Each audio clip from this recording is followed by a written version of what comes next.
Sunday Law Update. This was aired Wednesday, May 3rd of 2023. Really interesting Supreme Court case that the court heard this month. And just for a little background, this is a guy who was a postal worker, loved his job, and then he was required to come in on Sundays and work. Sunday is a holy day, a day that he felt he could not work on. Take us through what happened when he informed his employer that Sundays were not going to be good days for him. Yeah, it's important to remember where Gerald comes from. Gerald is in Lancaster County, Pennsylvania, that area of the country really known for its influence from the Mennonite and Amish traditions. That's where he grew up. And so when it came time to find a career, he was trying to find one that would honor the fourth of the Ten Commandments, to honor the Lord's Day by keeping it holy. That's what he had learned at the feet of his grandmother, a Mennonite. And so that was very central to his upbringing and was going to be central to his future as well. And at that time, when he became employed by the Postal Service, they did not deliver on Sundays at all. It was only in, I think, 2015 or 2000, somewhere in that range, where Amazon purchased a contract with the United States Postal Service to require the Postal Service to deliver Amazon's packages on Sundays. Gerald said, this is going to present a real issue. I told you before, I honor the Sabbath day by keeping it holy. I got to honor the entire Lord's Day.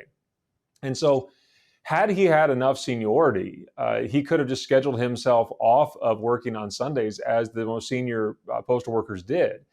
But he didn't quite have enough. So all he would have had to have done is maybe, compromise 3 or 4 times in a given year, and he would have had that seniority to schedule himself off. But that would have been something that would have been sin to him. He couldn't do that before God in a good conscience. And so he just simply did not work on those Sundays and would not add into that.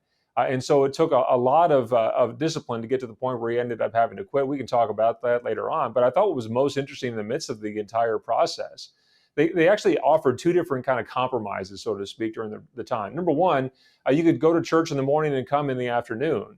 And Gerald's response was the right one. He says, wait, it's the Lord's day, not the Lord's morning. I'm required by faith to spend the entire day pausing from my worldly labors, spending time in worship to be sure, but the rest of the day spent in honoring that Sabbath day as the Lord honored creation when he rested on the 7th day. The second thing that they offered was, just pick a different day. You can take a different Sabbath day, can't you? And the response to that, as it has been throughout 2 millennia of Christian tradition, is to say, no, the Sabbath is the first day of the week. It's been the case ever since Christ came back from the dead. And so that's why the Protestant tradition for millennia, as I said, has been to take the first day of the week and not, a random Tuesday or something like that as a different Sabbath day. So, at the end of the day, it shows just how kind of culturally illiterate the United States Postal Service must have been, and certainly how tone deaf they were to the religious needs of its employees. That's why they put Gerald at the untenable choice of having to choose between his faith and his career, a choice that no employee should ever have to make. Well, and there are a couple of factors there that I think are incredibly important. One, this is something that changed. It was not a condition of the initial employment coming in, this contract with Amazon, then requiring this. I think that's important.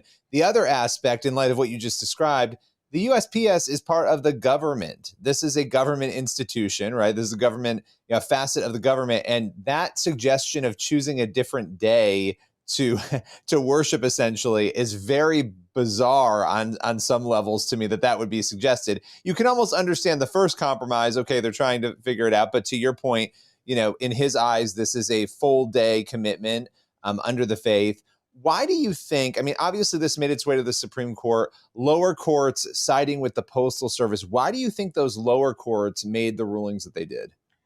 Yeah, well, we've had a very pro-employer view of the law for almost 50 years now, going back to 1979 in a case called TWA versus Hardison, where the court interpreted the Civil Rights Act, the Title VII portion of the Civil Rights Act that governs the issue of accommodating religious employees.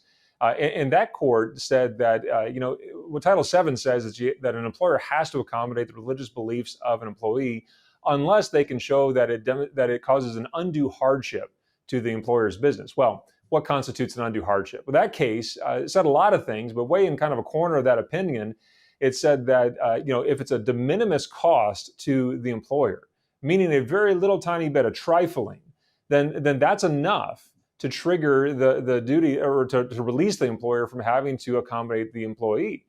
And so every court in the nation has adopted that standard. And so the reality is that almost every time this comes into conflict between an employer and an employee, the employee loses. And that's been the case now for most of our lifetime, you and I. And so employees are having to constantly be put to the choice of choosing between their faith and their career. And many of them have just simply had to kind of swallow the painful pill of violating their conscience in order to maintain a paycheck for the family to put food on the table. That's something that should never be the case. Justice Thurgood Marshall dissented in that opinion. And his opinion was that the country was a little poorer because of that court's decision, that they had destroyed one of the building blocks, one of the supports to our nation, our commitment to religious diversity.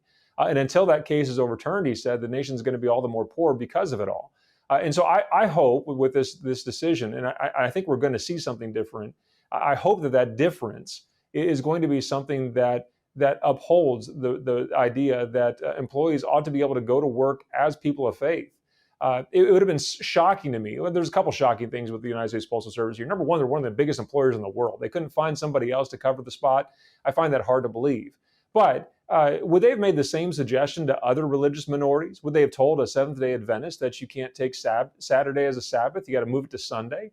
How about an Orthodox Jewish believer? Would they have said, no, you can't practice your faith from sundown on Friday to sundown on Saturday? You've got to find a different. I mean, these are going back to all the way to Abraham now. We're talking about that they would have to change their religious tradition.